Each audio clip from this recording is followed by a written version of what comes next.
एक मोरल कहानी। बहुत समय पहले एक सुंदर राज्य में एक राजकुमारी थी जिसका नाम राज्य लक्ष्मी था।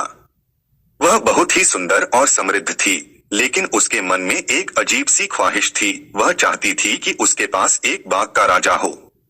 बाग का राजा वही होता जो उसके लिए सबसे विशेष और अनूप हो।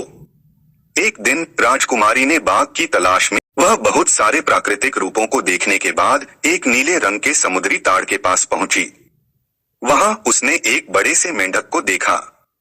राजकुमारी ने मेंढक से कहा, आप क्या बाग के राजा हो सकते हैं? मेंढक ने हंसते हुए उत्तर दिया, हे राजकुमारी, मुझे बाग का राजा नहीं बनना है। मैं बस यहाँ अपने मित्रों के साथ खुशी खुशी रहता हूँ। राजकुमारी ने उस पर विश्वास नहीं किया और अपनी यात्रा जारी रखी। दूसरे दिन उसने एक खास गुलाब के फूल के पास एक और मेंढक देखा। क्या तुम बाग के राजा हो सकते हो? राजकुमारी ने पुनः पूछा। मेंढक ने भी उसी तरह से कहा, मुझे बाग का राजा बनने की इच्छा नहीं है।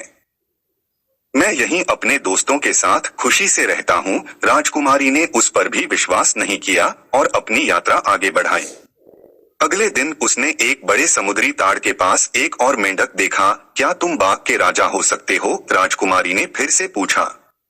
मेंढक ने मुस्कुराते हुए कहा, राजकुमारी, बाग का राजा बनने के लिए मुझ में वो गुण नहीं है जो आप ढूंढ रही हैं। मैं यहीं अपने सच्चे दोस्तों के साथ खुशी से रहता हूँ। राजकुमारी ने अब समझ लिया कि बाग का राजा वो होता है जो अपने साथीदारों के प्रति वफादारी और स्नेह दिखाता है। उसने अपनी गलती को समझा और मेंढक से विदा लेकर घर वापस गई।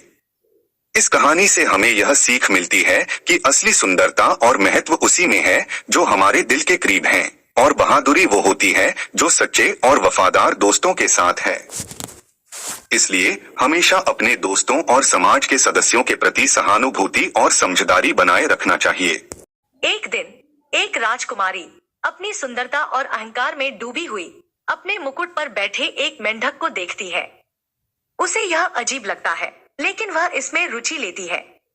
मेंढक बोलता है, अगर तुम मुझे अपनी मित्रता दो तो मैं तुम्हें मूल्यवान सलाह दे सकता हूँ।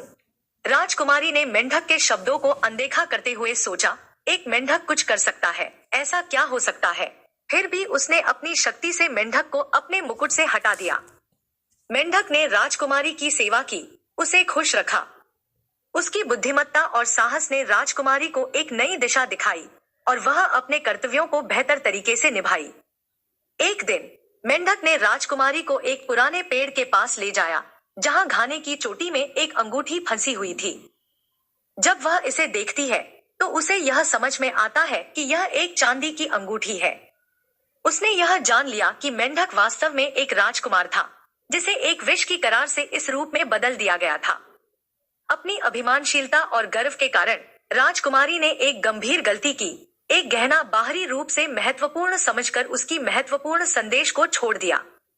इस कहानी से हमें यह सीखने को मिलता है कि असली सौंदर्य और महानता व्यक्ति की अंदरूनी गहराई से आती है। हमें अपनी गर्विता को दूर करके दूसरों की सहायता करनी चाहिए, क्योंकि कभी कभी असली खजाने हमें वहां मिलते जहां हम सबसे कम उम्मीद करते हैं। मोरल कहानी। बहुत समय पहले एक सुंदर राज्य में एक राजकुमारी थी। महल में एक सुंदर बगीचा था जिसमें अद्भुत चीजें थीं। राजकुमारी वह अपनी सुनहरी गेंद के साथ महल के बगीचे में लंबे समय तक खेलती थी।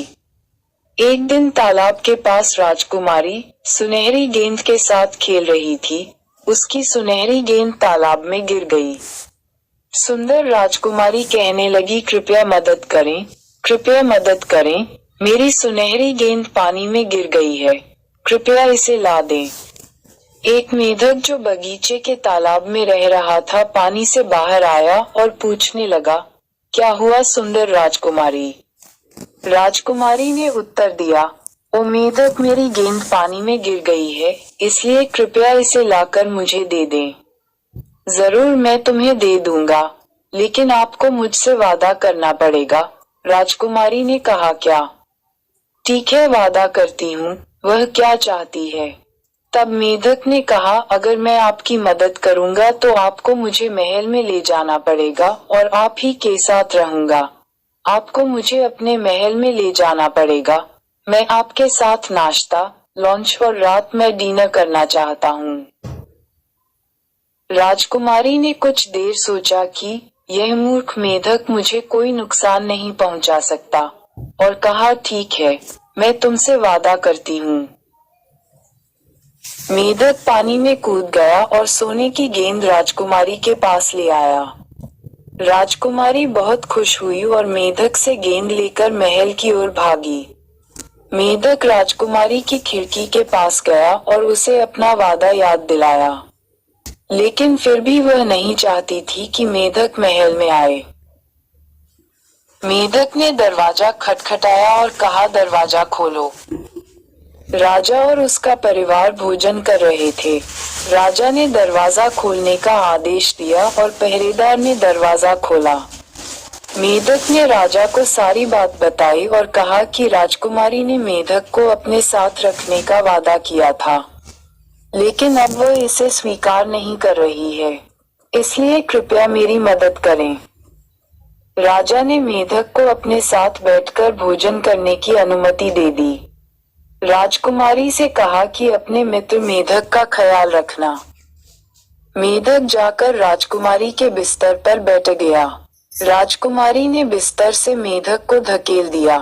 मेढक नीचे गिर गया और राजकुमार बन गया। राजा के पास गया। राजकुमारी को ये देखकर आश्चर्य हुआ।